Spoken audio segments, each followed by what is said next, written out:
आपको एक बात बताने जा रहे हैं कि फिनेंशियल सेक्टर में अगर आप पैसा जमा करना चाहते हैं तो कौन कौन से सेक्टर में जमा कर सकते हैं। उनमें से एक है सिस्टमेटिक इन्वेस्टमेंट प्लान।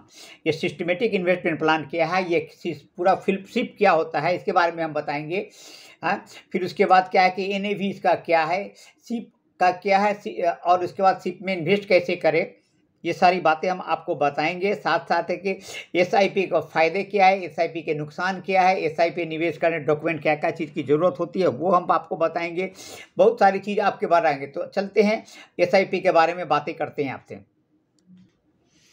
ये जो एसआईपी है, अपने बैंक खाते से प्रत्येक महीने एक तय राशि कटौती कर एसआईपी में आप निवेश कर सकते हैं।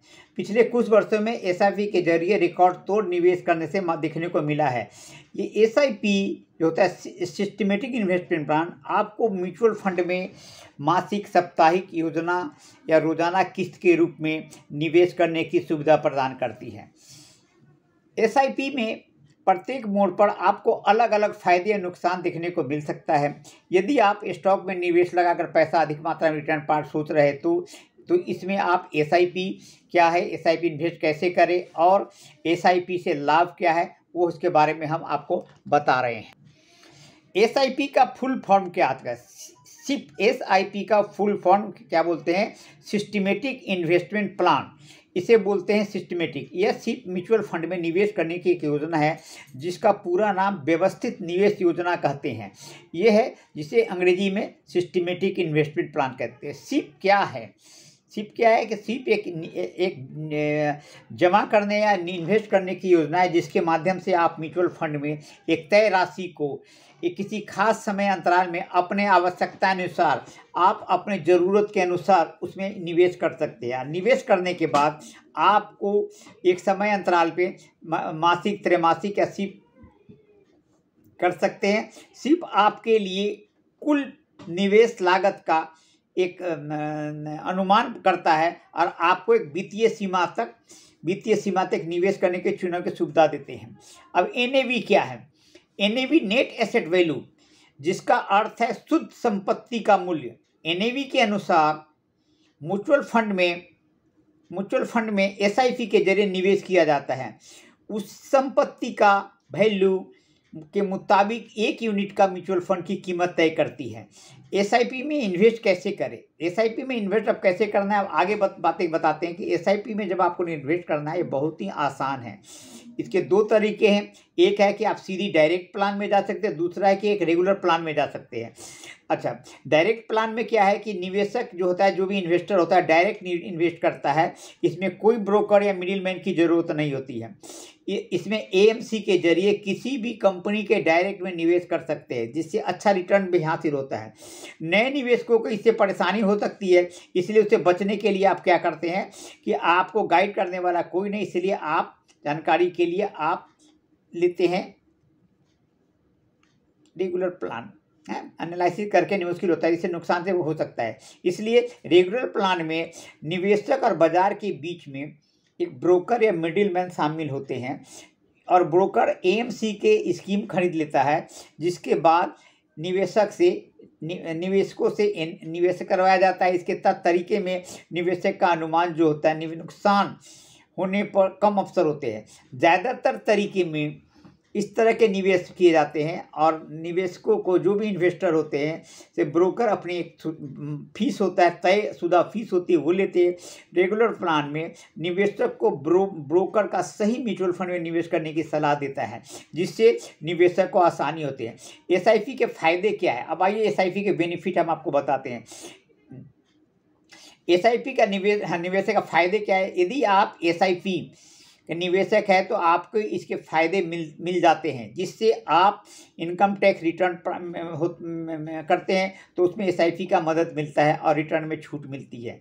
बचत करने का एक बेहतर विकल्प है बेहतर, क्योंकि इससे हर महीने पैसे देने का बोझ नहीं होता है। आप चाहे तो निवेशक के रूप में पैसा आसानी से आपके अकाउंट से चला जाता है। जिन लोगों को रिस्क लेने का डर लगता है उनके लिए बेहतर विकल्प है। एसआईपी में आपको कंपाउंडिंग का भी फायदा मिलता है। जैसे आप लंबे समय तक रखेंगे तो आपको ज़्यादा मुनाफा होता है। बाजार में रिटर्न को बढ़ता देखकर आप एसआईपी में निवेश कर सकते हैं। अगर बाजार में उतार चढ़ाव आ रहे तो एसआईपी रोक सकते हैं, या गिरावट हुई तो रोक सकते हैं। अगर बाजार सुधर जाने का एसआईपी फिर से चालू कर सकते हैं। अब इसके डिसएडवांटेज क्या है वो आपको बताइए। यदि आप एसआईपी के मिस कर चुके हैं, यदि आप एसआईपी मिस कर चुके तो आपको नुकसान उठाना पड़ सकता है। प्रत्येक माह पैसों का इंतजाम करना पड़ता है, या नुकसान भी उठाने पड़ सकते हैं। बाजार में उतार चढ़ाव होने पर अच्छा रिटर्न नहीं मिलता है। यदि आप आय का स्रोत नियमित नहीं है तो एसआईपी न करें, क्योंकि इसमें नुकसान होगा। एसआईपी निवेशकों के लिए डॉक्यूमेंट क्या क्या है वो हम आपको बताने जा रहे हैं। एसआईपी में निवेश करने के लिए जरूरी दस्तावेज चाहिए। यह document mutual fund, crypto currency या शेयर मार्केट में निवेश करने वाले सेवाओं के जरूरी होते हैं। यह दस्तावेज क्या है कि सबसे पहले कि पैन कार्ड मांगा जाता है, दूसरा है कि आधार कार्ड होता है, बैंक अकाउंट मांगा जाता है, बैंक का स्टेटमेंट मांगा जाता है, चेक बुक दिया जाता है और पासपोर्ट साइज का फोटो। इन सभी दस्तावेजों को एक साथ के साथ एसआईपी आसानी से निवेश करते हैं, तथा ऑनलाइन वेबसाइट एप्लीकेशन के जरिए भी आप अकाउंट में क्रिएट कर सकते हैं, जमा कर सकते हैं।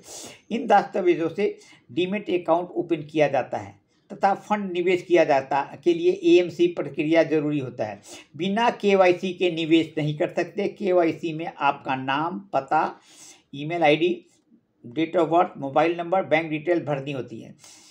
एसआईपी निवेश में रिस्क क्या होता है ये भी आपको जानना पड़ेगा। एसआईपी में निवेश में रिस्क क्या होता है कि अगर एसआईपी में रिस्क की तो है, पैसे वाली हर जगह में कुछ ना कुछ रिस्क होता है, इसी तरह यहाँ भी उतने ही रिस्क का आशंका होता है। यदि आप एसआईपी में छोटे छोटे फंड के साथ निवेश कर ज़्यादा रिस्क की आशंका को दूर कर सकते हैं। यदि आप के पास पैसा है और ऐसी कंपनी में निवेश करने जा रहे हैं जो घाटे में चले तो पैसा डूबने का खतरा ज़्यादा है।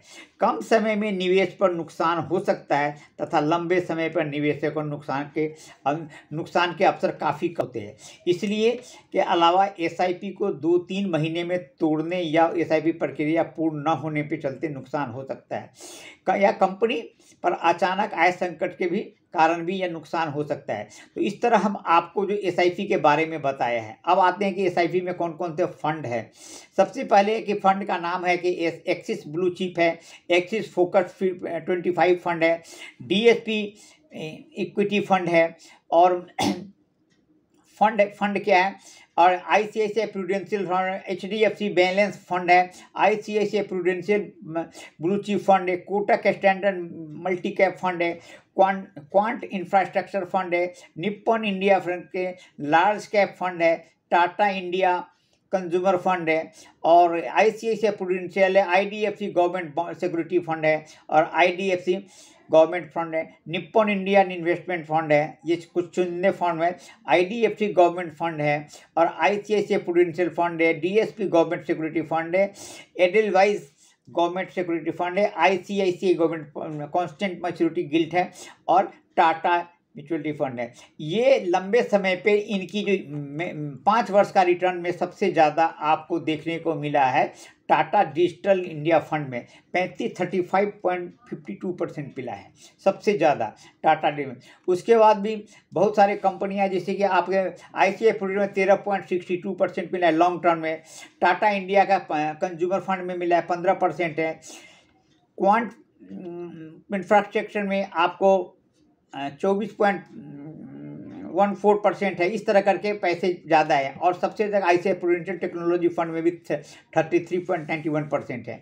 इस तरह करके मिले। 3 वर्ष का रिटर्न बहुत कम होता है, 18% है एक्सिस का है, मैक्सिमम 41% है, वो भी आईसीआईसीआई का है, और 38 पर। ये 5,000 रुपये मासिक के ऊपर पे हैं। तो इस तरह आप देख सकते हैं कि आपको कितना फ़ायदा हो सकता है। आप अपने पैसे का कहाँ पर सही जगह इस्तेमाल करना चाहते हैं तो आपके लिए हमारी बातें, हमारी जो आपके द्वारा हमने बताया है ये सिप पर, आपको ये कैसा लगा है, आप इसे लाइक करेंगे, शेयर करेंगे, सब्सक्राइब करेंगे और बेल आइकन को दबाएंगे, ताकि हम नए नए फिनेंशियल से रिलेटेड जो भी स्टेटमेंट बताएं उसमें आपको काम आता रहे। Thank you.